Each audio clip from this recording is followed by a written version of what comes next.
Everybody, welcome to Storm Talk. Getting back into the saddle here today. I've been out for a while and trying to get used to the groove here, so I apologize for the delays.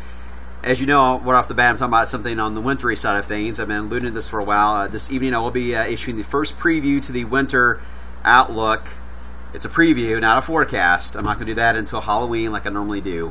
But this will be a preview to give you some ideas of some of the data. Each and every year, we're able to see further out and get better data on longer term. So the trends of long-term forecasting will continue to grow as we get better data. It doesn't always increase accuracy greatly, but every little notch will count. And every season, as we know, is different. So it's always fun to watch and see how it turns out. So look for that. Get on the blog. I'll have a notification go out once it's published later on. So heads up there. Now let's get back into the reality of things, and that's the heat. It's 89 in Louisville, 90 in Owensboro, 84 in E-Town. You factor in the humidity that is building outside. It feels like 98 here, 100 in Salem. Whew, Bedford, Indiana. You guys are sizzling at 106. Now with all the heat and humidity, obviously we've got to keep an eye on the radar trends, and we've got a lot of warm air aloft at the moment, so we're fairly capped. There's not much to talk about when it comes to thunderstorm action in the short term. Radar is nice and quiet. We are seeing some cumulus clouds bubbling up, so there's a chance one or two of those, especially across southern Indiana and central Kentucky, could develop into an isolated thunderstorm, a slow-moving thunderstorm at that. Mind you, they can produce some very heavy rain, but at this moment, no signs of that happening anytime soon, but it doesn't take long for those to pop. Now, more interesting is what's happening to the northwest. We've got a front stretched out across this area here of the Midwest, and it's this front that is going to create enough wind shear and some organized thunderstorms. The RA has prompted a severe thunderstorm watch into the Show Me states, heading towards St. Louis, and we'll be tracking mainly this little band here, an outflow that is still showing up on the visible satellite across Illinois. That is what I'm watching to see how that's going to develop as we into this evening, and I think that'll be our main storm risk for areas across central and southern areas of Indiana. Let me show you the latest outlook from the Storm Prediction Center. This is for this evening.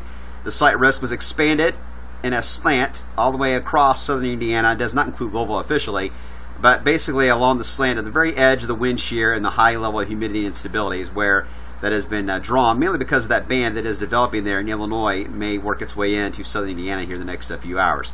Show you a couple of the high-res models. First off here is the HERD model. Very little pop-up activity for the afternoon, just a few little specks here and there. We'll monitor that. Otherwise, we'll wait and see how things progress as we enter this evening with this band of thunderstorms of Illinois working its way in. Damage and wind threat will be there with this band. Now, as it approaches the Ohio River, notice how it really begins to fade out across Kentucky and I-65. And that is going to be the likely trend.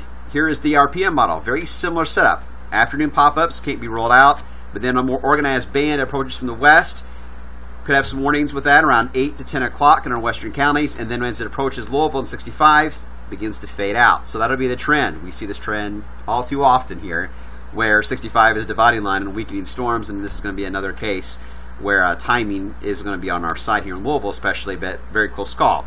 Thursday, by the way, and we'll get into that detail in a second, the front then will be laying out across us, but it'll be a much weaker version of the front.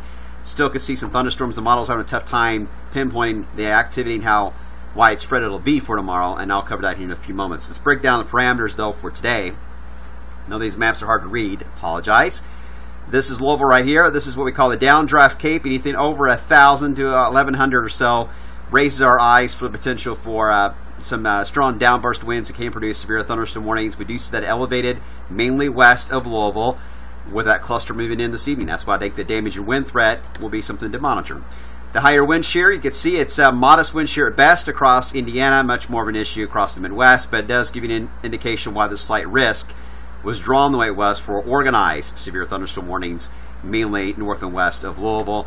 And the trail threat, I know you guys think about this every time we talk about severe weather. Yes, there is a slight potential for a brief spin up in some of these cells. The higher risk for that looks to be northwest of our wave country area here, but can't run a brief spin up, even some activity around Owensboro or Evansville if they can get organized. So an isolated tornado warning, yes, that is possible, but this is not a tornado threat kind of a setup here. These are more damaging winds, bowing segments, and downburst winds is going to be the main issue. And again, between Evansville and Louisville and between Seymour and Louisville, that triad, if you will, is the area of most at risk for that kind of activity.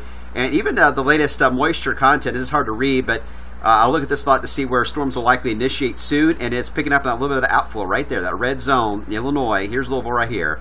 and it's picking up on that red zone where this is likely where thunderstorms will be developing here in the next couple of hours in that general area. All right, for tomorrow, the front draped over us. There is modest wind shear, about 30 knots. Not that impressive, but the Cape once again will likely be impressive. The instability will be, so looking at the sounding for there, this is from the NAM, by the way, the sounding is showing a severe potential, mainly because of the downdraft Cape. And going to zoom in real carefully to look right into, even I'm trying to find it, here it is, 1618 is the downdraft Cape. So yeah, you can see why there could be some pulse type thunderstorms for brief damaging winds. But the organized shear, surface to 6 kilometers, this is the one we usually want to be above, at or above 40. It's at 26.